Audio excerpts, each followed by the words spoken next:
सभी का खून शामिल है, हिंदू मुस्लिम सिख ईसाई सभी का खून शामिल है। यहाँ की मिट्टी में किसी के बाप का हिंदुस्तान थोड़ी है। ಕೋಮು ಭಯೋತ್ಪಾದಕರ ಗುಂಪೊಂದು ಒಬ್ಬಂಟಿ ಇದ್ದ ಇಮಾಮ್ ಮೇಲೆ ಕ್ರೂರವಾಗಿ ಹಲ್ಲೆ ನಡೆಸಿ ಕೊಂದ ಗಾಂಧೀಜಿಯವರ ಹಂತಕರ ಹೇಡಿ ಸಂತತಿಗಳು कातिल है इनका।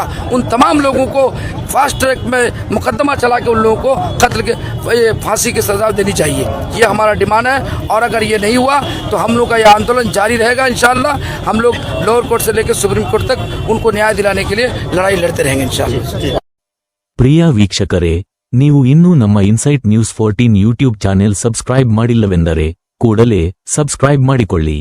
अगर तौसीफ ने करता किसी का तो अब तक इनकाउंटर हो गया होता, हाँ अब तक बुलडोजर भी घर पे चल जाता, इनकाउंटर भी होता, उनके माँ बाप को भी हिरासत में ले लिया जाता।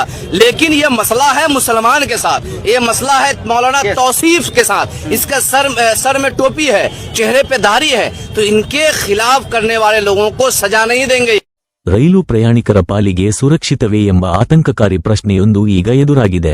ತನ್ನ ಮನೆಗೆ ಮರಳುತ್ತಿದ್ದ ಒಬ್ಬ ಧರ್ಮಗುರುವಿನ ಮೇಲೆ ಸಹ ಪ್ರಯಾಣಿಕರೇ ದಾಳಿ ನಡೆಸಿ ಅವರ ಕೊಲೆಯಲ್ಲಿ ಅಂತ್ಯಗೊಂಡಿರುವ ಮನಕಲಕುವ ಘಟನೆಯೊಂದು ವರದಿಯಾಗಿದೆ।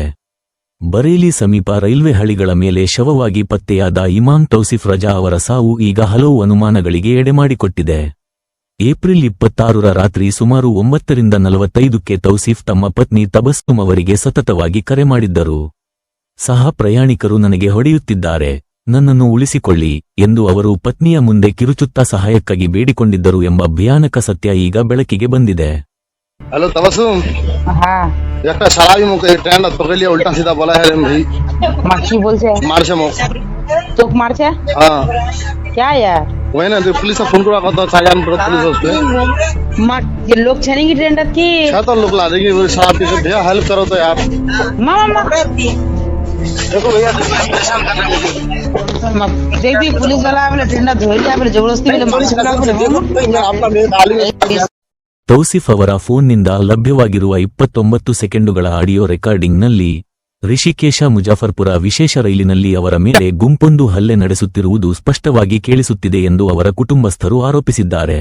लोगों से यही दरखास्त करूंगी कि मेरे शौहर को जिसने भी इस बेरहमी से मारा है उसे उसकी सजा जरूर मिलनी चाहिए, नहीं तो मेरे शौहर की रूह जिंदगी भर तड़पेगी कि मुझे इसका कोई इंसाफ नहीं हुआ। कि मेरे शौहर की जब रूह जा रही थी तरफ तरफ के यही बोल रही होगी कि मुझे मदद करो, कोई मेरी जान बचाओ।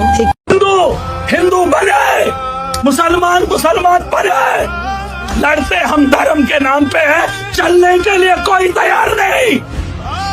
क्या कोई धर्म पे चला?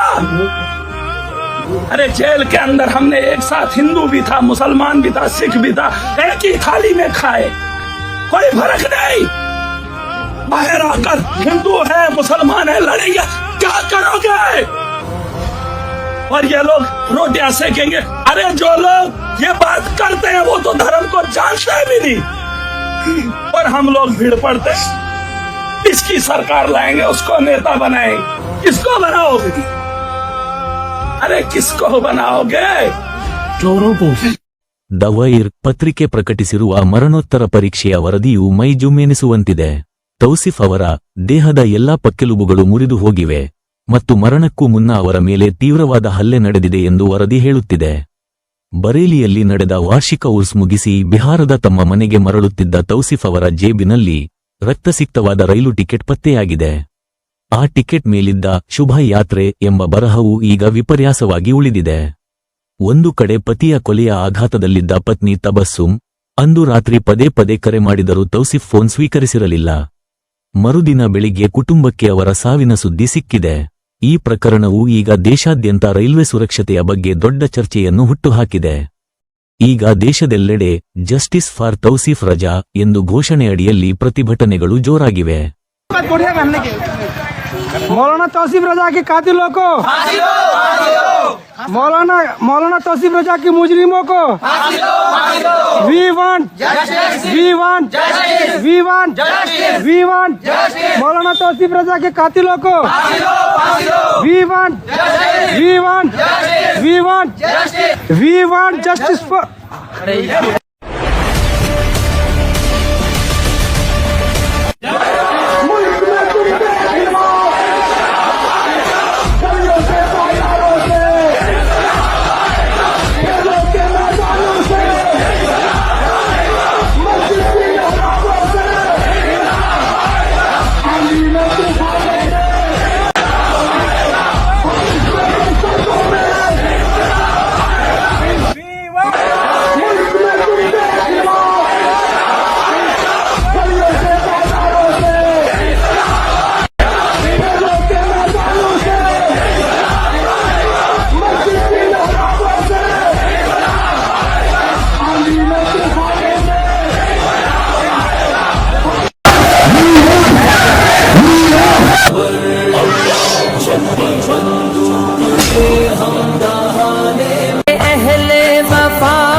बस में अहले वफा हर सितम झेलना, अपनी तारीख है मौत से खेलना। आज भी जुल्म के नापाक रिवाजों के खिलाफ मेरे सीने में बगावत की ख़ालिश जिंदा है। जब सफ़ाकी और तुग़यानी का बागी हूँ।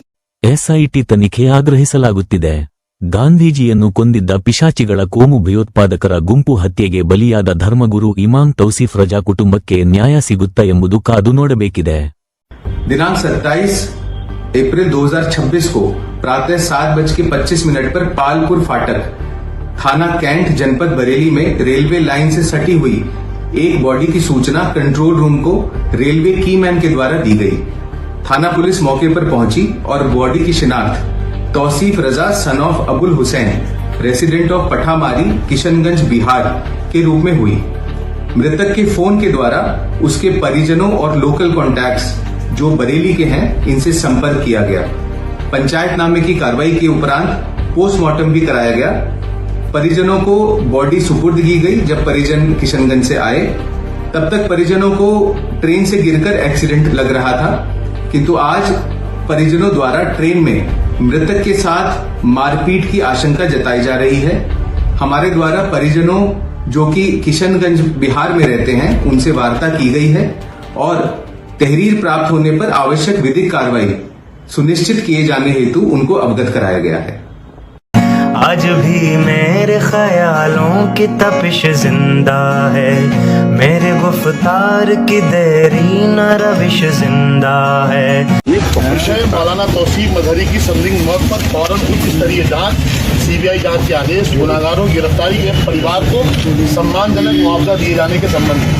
ये ज्ञापन कोई साधारण कागज नहीं बल्कि एक टूटी हुई आवाज, एक उजड़े हुए घर का दर्द और इंसाफ की पुकार है। मौलाना तौसीफ मजहरी निवासी किशनगंज बिहार दिनांक 26 अप्रैल 2026 को ट्रेन संख्या 04314 से सफर कर रहे थे। सफर के दौरान उन पर हमला हुआ। इसकी जानकारी उन्होंने खुद अपनी पत्नी को फोन पर दी, क्योंकि एक शख्स अपनी जान बचाने के लिए गुहार लगा रहा हो और कुछ देर बाद उसकी आवाज़ हमेशा के लिए खामोश कर दी जाए। इसके बाद उनका संपर्क टूट गया। फिर उनका शव बरेली कैंट के पास है। महज एक हादसा नहीं है, ये एक मुसाफिर की सुरक्षा पर सीधा हमला है। ये सिस्टम की लापरवाही का जिंदा सबूत है और ये एक परिवार की पूरी दुनिया के उजड़ जाने की कहानी है। अगर एक मुसाफिर मदद की गुहार लगाता रहे और उसे बचाने वाला कोई ना हो तो ये सिर्फ अपराधियों की नहीं बल्कि व्यवस्था की नाकामी है। और सबसे अफसोसनाक बात यह है कि बरेली पुलिस की शुरुआती कार्रवाई इस मामले को हल्के में लेने वाली थी। वो इतने बड़े सनसनीखेज मामले को हादसा बताकर खत्म करना चाहते थे। आखिर क्यों? जिस पर बरेली पुलिस को स्पष्टीकरण देना चाहिए कि इतने गंभीर मामले में ये लापरवाही क्यों बरती गई। हम इस मामले को किसी भी सूरत में दबने या भटकने नहीं देंगे। हम पूरी सख्ती के साथ मांग करते हैं कि इस पूरे मामले को फौरन सीबीआई जांच का आदेश दिया जाए ताकि सच्चाई सामने आ सके। इस घटना में शामिल सभी गुनाहगारों को जल्द से जल्द गिरफ्तार कर उनके खिलाफ सख्त कानूनी कार्रवाई की जाए। मरहूम के परिवार को सम्मानजनक और पर्याप्त मुआवजा दिया जाए ताकि उन्हें कुछ सहारा मिल सके। रेलवे में मुसाफिरों की हिफाजत के लिए जमीन पर दिखाई देने वाले मजबूत और सख्त इंतजाम तुरंत लागू किए जाएं। हम साफ तौर पर कहना चाहते हैं कि अगर ऐसे मामलों पर वक्त रहते सख्त कदम नहीं उठाए गए तो आम जनता का भरोसा पूरी तरह टूटेगा। ये सिर्फ एक शख्स का मामला नहीं है, ये हर उस मुसाफिर का मामला है जो ट्रेन में बैठता है, सफर करता है। ये हर उस घर का मामला है जो अपने किसी अजीज को सफर पर भेजता है। लिहाजा हम पुरजोर मांग करते हैं कि इस मामले में फौरन पारदर्शी और सख्त कार्रवाई की जाए ताकि इंसाफ होता हुआ नजर आए।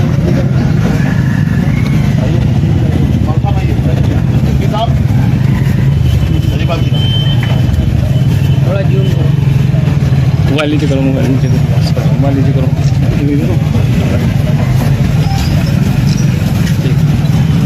अभी जो तौसीफ रजा साहब के साथ जो मामला हुआ यकीनी तौर पर मॉब लिंचिंग हुई है और मार करके इसको वहाँ पर डाला गया और थोपा जा रहा है कि ये गिरने के बाद इसका कत्ल हुआ। ये बिल्कुल गलत है। सवाल इस बात का है कि क्या उलमा या कोई दाढ़ी टोपी वाले को इसी तरीके पर हमारे मुल्क में कत्ल किया जाएगा, शहीद किया जाएगा ट्रेनों में, जहाज़ में। अब तो मैं देख रहा हूँ कि हिंदुस्तान में मुसलमान चाहे धारी टोपी वाला हो या गाड़ी टोपी वाले हो, कहीं भी सेफ नहीं है। आपने देखा होगा जहाज़ में भी मुसलमानों आलिमों को मारा जा रहा है, ट्रेन में मारा जा रहा है, और बसों में मारा जा रहा है, सड़कों पे मारा जा रहा है। और कहीं भी दाढ़ी टोपी वाले अगर ठेला चलाने वाले हैं उसको भी मारा जा रहा है। तो क्या मुसलमानों को इसी तरीके पर कत्ल किया जाएगा, मारा जाएगा? जो योगी जी कह रहे हैं, अब मोदी जी कह रहे हैं कि हम न्याय के साथ सबको मतलब विकास करेंगे, तो क्या विकास हो रहा है? हमारा कत्ल हो रहा है, हमारी मस्जिदों को तोड़ी जा रही है, हमारे मसाजिद को तोड़ी जा रही है, हमारे यहाँ पाबंदी लगाई जा रही है। तो हम सब मिल करके अभी जो तौसीफ रजा साहब के साथ जो मामला हुआ, यकीनी तौर पर मॉबलिंग हुई है और मार करके इसको वहाँ पर डाला गया और थोपा जा रहा है कि ये गिरने के बाद इसका कत्ल हुआ। ये बिल्कुल गलत है। जैसा कि हम लोगों ने पहले भी कहा था, अभी भी कह रहे हैं, सबसे पहली फुर्सत में सम्राट चौधरी जी से हमारी गुजारिश है कि इनकी बेवा को, जो पढ़ी लिखी भी है, समझदार भी है, इनका अभी जवान है, ज़्यादा उम्र भी नहीं है, इसको नौकरी दी जाए और कम से कम 50 लाख रुपए इनकी बेवा को दिया जाए। उनका बूढ़ा बाप, उनकी बूढ़ी माँ को सरकार की तरफ से मुआवजा मिलना चाहिए। और जो दोषी है, जो कातिल है इनका, उन तमाम लोगों को फास्ट ट्रैक में मुकदमा चला के उन लोगों को कत्ल के फांसी की सजा देनी चाहिए। ये हमारा डिमांड है। और अगर ये नहीं हुआ तो हम लोग का यह आंदोलन जारी रहेगा। इंशाअल्लाह हम लोग लोअर कोर्ट से लेकर सुप्रीम कोर्ट तक उनको न्याय दिलाने के लिए लड़ाई लड़ते रहेंगे इंशाअल्लाह। ಮುಂದಿನ ಸುದ್ದಿಗಳಿಗಾಗಿ ನೋಡ್ತಾ ಇರಿ ಇನ್ಸೈಟ್ ನ್ಯೂಸ್ 14।